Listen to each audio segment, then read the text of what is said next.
दरभंगा जिला के सदर अनुमंडल अंतर्गत जाले थाना क्षेत्र में हुए हत्याकांड का सफल उद्भेदन एवं घटना में संलिप्त एक अभियुक्त को दरभंगा पुलिस ने गिरफ्तार किया। तमाम घटना के संबंध में दरभंगा के सिटी एसपी शुभम आर्या ने शुक्रवार को एक प्रेस वार्ता कर मीडिया को जानकारी दी। उन्होंने बताया कि इस मामले में एक अभियुक्त को गिरफ्तार कर लिया गया है, जिसने अपना अपराध भी स्वीकार कर लिया है। दरभंगा जिला के जाले थाना अंतर्गत दिनांक 25 अगस्त की सुबह लगभग 7 बजे ये सूचना प्राप्त हुई कि काजी बहेड़ा गांव के लगभग 500 मीटर दूर एक महिला की जो लाश है, अधेड़ उम्र की महिला थी, इनका उम्र लगभग 45 से 50 के बीच में था। उनकी जो लाश है वो एक खेत के पास में जो वहाँ पर एक किसी लोगों ने देखी गई थी। इसकी तुरंत बाद में जो थाने की टीम थी वहाँ पर जाके पहुँची और इस चीज़ का सत्यापन करना शुरू किया। सत्यापन उपरांत ये पाया गया कि जो महिला थी, महिला गांव की थी, उनका नाम था सुनीता चौपाल। उनकी उपस्थिति पिछली रात से नहीं देखी गई थी, वो तब से गायब चल रही थी। इसकी मामले की गंभीरता को देखते हुए इसमें एक एसआईटी टीम का गठन किया गया। एसआईटी टीम में अनुमंडल पुलिस पदाधिकारी जो थे 2 सदर 2 सीआई कमतौल, एसएचओ जाले और टेक्निकल टीम के जो सभी मेंबर्स थे, उन्होंने भी इसमें त्वरित रूप से अनुसंधान प्रारंभ किया। मामले में जब और हम लोगों ने अनुसंधान प्रारंभ किया और जो चीज़ें जो सामने स्पष्ट रूप से आई, जिसमें कि मानवीय एवं तकनीकी अनुसंधान भी शामिल थे, मामले में ये चीज़ का खुलासा किया गया कि जो महिला है वो विधवा है और कुछ सालों से वो अपने ही परिवार के साथ में मतलब वहीं पे रहती थी।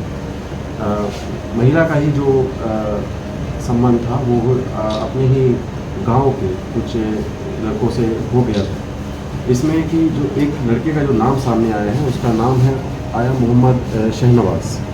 मोहम्मद शहनवाज काजी बहेड़ा का ही रहने वाला था, पढ़ाई वगैरह छूट चुका था और सभी जगह आपराधिक गतिविधियों में भी सम्मिलित रहता था।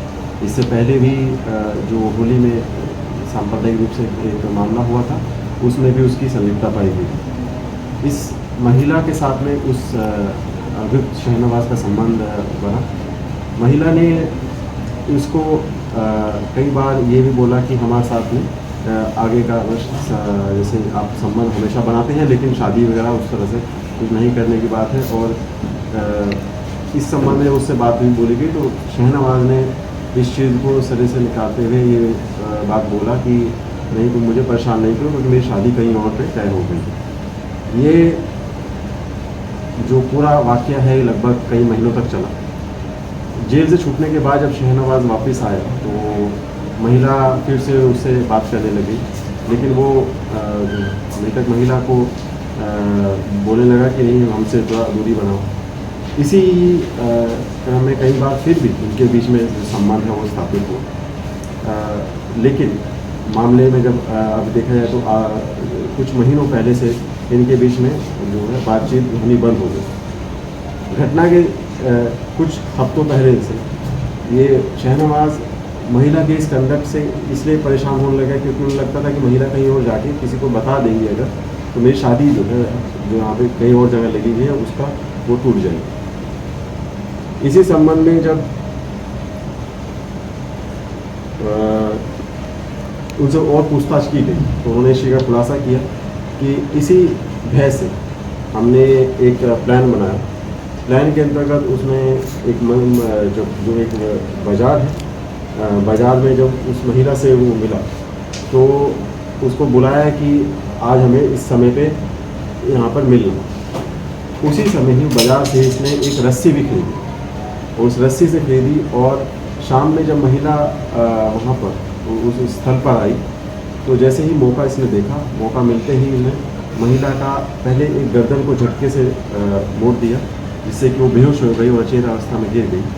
इसके बाद में ही उसी रस्सी का इस्तेमाल करते हुए उनका गला घोट दिया, जिससे कि महिला की जो है मृत्यु उसी वहीं पर घटनास्थल पर हो गई। जो अपराध करनेकारी जो रस्सी थी उसको इसने छुपाने के लिए पत्थर से बांधकर नगर पास के एक तालाब में फेंक दिया। उस रस्सी को और उसके अलावा जो साक्ष्य थे जो थे वो हमने वहाँ पे एकत्रित किए, जिसमें कि एफएसएल टीम का भी एक्टिव रूप से कंट्रीब्यूशन रहा। हथियार के रूप में जो रस्सी थी उसको हमने बरामद कर लिया गया है।